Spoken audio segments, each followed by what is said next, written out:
That he is getting a lot of the press attention. I don't know at the end of the day if that press attention will help him. Fox News has a liberal problem, folks. Is now president of the United States. President No, not like that. What I mean is that they keep allowing liberals to absolutely obliterate them on their own network. And here's the kicker, they're not just any liberals. They're liberal correspondents like Marie Harf here, which means Fox is actually paying these people.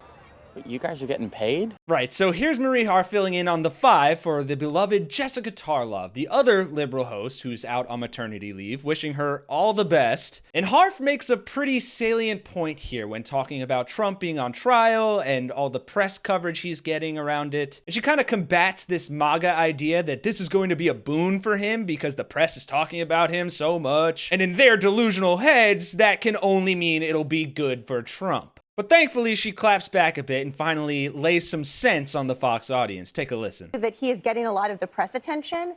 The open question in my mind is whether that will be positive for him. When all of the attention is about paying off a porn star, right? It's about all of the criminal indictments, him lying, him acting chaotic. I don't know at the end of the day if that press attention will help him when we know independent voters particularly don't like that chaos. They don't like the lying. They don't like the moral shortcomings and failures of Donald Trump. I actually think that that press attention might hurt him and help Biden in the end. What? The party of family values might not be happy about Donald Trump cheating on his wife with a porn star and then covering it up with hush money in an attempt to interfere in an election?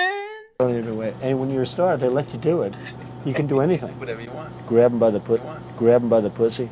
Grab him by the pussy. No way. The party of law and order might not like watching Donald Trump violate his gag order, call a legitimate legal proceeding a scam, torch the integrity of the judicial system, and attack the judge and his family? Donald Trump commented for the first time since a new expanded gag order was placed on him in the New York criminal trial. The order now includes family members of the judge and the prosecutors. Why?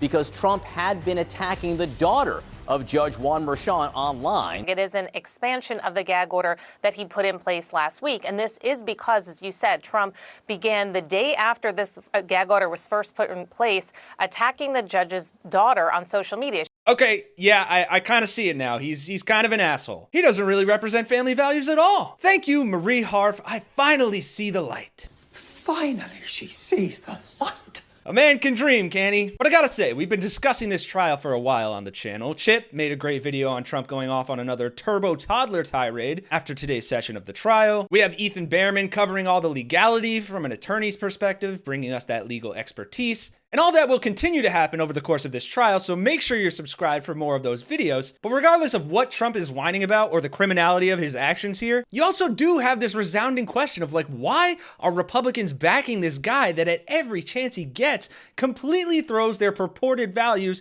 to the wayside? Like every single one, family values, rule of law, human decency, every value the Republicans claim to stand for, Trump just shits on. But they've been there for a long time. They've been in the Justice Department, they've been in the FBI, they've been in CIA.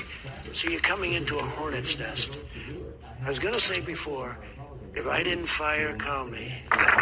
Okay, not literally, but you know what I mean. Also, just had to throw that video in there. But I promise, no more below the brow poop humor, not today. If you want some Trump fart jokes, I got you though in the previous video about Republicans turning on him, so go check that out. But it is true, Republicans will use this holier than thou mentality to judge and dehumanize people and claim they are so much more morally superior to liberals or migrants or anyone not currently or about to be in a womb. And yet when Donald Trump does something that they would instantly jump down the throat of anyone else doing that exact same thing, it's nothing but hand-wringing and trying to justify it and saying just the absolute dumbest shit you could ever think of. Cue Fox News correspondent and resident dumbass Jesse Waters, and you might want to plug your nose for this one, folks, because he just comes out slinging that hot BS. I call it pure evil.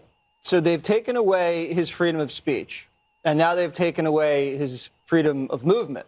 So he has to sit there all week for 6 weeks, and if he says anything, they'll throw him in jail. If he leaves, they throw him in jail. Not even 20 seconds in and he's already lying. If any of what he just said was actually true, Trump would be in jail already. He's violated the gag order at least 10 times and continues to do so, and they haven't put him in jail. They're being incredibly lenient with him, and if anything, he'll probably only get fined. But go ahead, drum up your base. Let's see how much stupider it can get, Jesse. That's crazy. I mean, they had more allowances for Khalid Sheikh Mohammed. I think they bought $1 million soccer field for the people in Gitmo. I don't know if Khalid Sheikh Mohammed was able to visit his son for his high school graduation, but it's similar. Right. Donald Trump's hush money trial is similar to what goes on in Guantanamo Bay. Now, before you try to say, Jesse, that's so disgusting and moronic that you should be in Gitmo right now, it's important to remember that apparently Donald Trump's farts are so bad, they're basically waterboarding anyone in close proximity. I honestly don't know how Jesse Waters could have been clearly dropped on his head so many times and yet somehow not come out looking like Hey Arnold. Amazing what reconstructive surgery can do these days. They're freezing him to death. They're putting him in a meat locker. He says it's like 45 degrees in there. Are you And they're putting his life in danger, and they're telling the entire world, all the wackos, this is where the former president's going to be at this date, at this time, surrounded by high-rise buildings. Yeah, and also a boatload of security officers. Besides, he's the one who sent out an email calling on his nut jobs to show up at his trial and told them all hell was gonna break loose. And then they're seizing his bank accounts with these unconstitutional fines, unreasonable bond asks. It's disgusting. No, Jesse, what you're doing is disgusting. What's happening to Trump is embarrassing. I mean, how can Republicans sit here and get behind a guy who is such a whiny little victim? All he does is complain or get his lackeys to complain for him. That's who you want in the White House? A whiny little victim that doesn't stand for any of your values, and when he can't have his way, his only course of action is to whine about how much of a victim he is? Nobody's been treated like Trump in terms of badly. Nobody's been treated like Trump in terms of badly. I can't think of anyone in the country who has a bigger victim complex than Donald. Like, who says that about themselves? Party of integrity, my ass. And you know what? We'll keep your little crybaby in the cold court while he waterboards everyone around him with his Gitmo-level torture farts. We'll continue to point cameras at him and watch him say stupid, incriminating stuff and fall asleep and showcase all his moral shortcomings to the world because he deserves to be humiliated like this. And at the end of the day, maybe, just maybe, that press attention might hurt him and help Biden in the end. Thanks for watching, folks. Hope you enjoyed the video. And if you did, please drop a like and subscribe to the channel. Hit that bell notification so you get notified when we upload. And let me know what you think of Marie Harf's comments. Is it cathartic for you to see someone saying stuff like this on Fox's airwaves? It sure is for me. And also, please let me know your thoughts on Jesse Waters' deplorable comment. And please drop some nickname suggestions for him, because I've been trying to think of ones that don't involve profanity. And all I really got was cockroach in a human costume, but I think we can do better. And if you can, we'd greatly appreciate your support here or on Patreon so we can continue to bring you these videos and continue to call out Fox's BS wherever and whenever we see it. For Really American, I'm Kenny Hesse, and I'll see you guys in the next one.